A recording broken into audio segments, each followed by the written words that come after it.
Eu son Lara e veño do Colegio Concepción Arenal e hoxe empezamos facendo unha ruta por Luintra, logo xogamos a xogos ao aire libre e agora acabamos de facer unha visita ao mirador das Covas de Madrid e agora estamos comendo.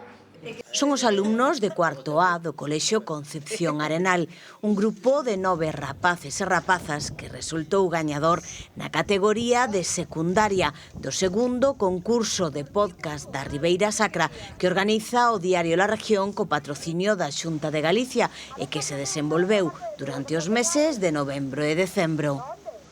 O noso podcast trataba sobre por onde discorre o río, a formación da Ribeira Sacra, das pedras que podemos atopar, que son granito, lousa, ou oneis e ollo de sapo, e pouco máis, así un resumo da xeoloxía que hai nese lugar. Cada un fixo unha parte do traballo, uns falaban do río, outros das rochas, pero foi moi divertido de facer e ao final gañamos e aquí estamos.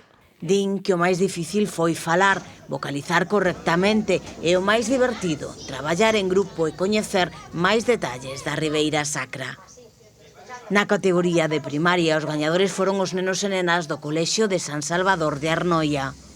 Nos viñamos facendo como un pasatempo, non tiñamos en conta que íbamos ganar, entón, pois, na clase, pois, fixémolo todo e fomos facendo historias, buscando cousas da Ribeira Sacra, facendo historias, despois xuntamos as mellores historias pa facer o podcast. Gustounos moito os monumentos que había e as cousas que hai dentro da Ribeira Sacra.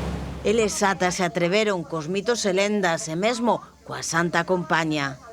A min tamén me gustou moito da historia da Santa Compaña, porque vai dunha nena que se encontra a tres persoas que non tiñan cara e contoulle a súa abuela a historia e despois ela asustárase e forase a un monasterio, ahora mismo non me acordo cal era, encerrouse nun armario e esperou a que pasara toda a noite. O premio para todos, disfrutar dunha xornada de tempo de lecer na propia Ribeira Sacra, sendeirismo, xogos ao aire libre, visita aos miradores e despois de xantar, percorrido no catamarán, unha experiencia coa que volveron encantados para casa. Sobre todo, estar con meus amigos e estar aquí no barco. A min ir aos miradores e mirar todas as rocas por arriba, todas as costas, todo.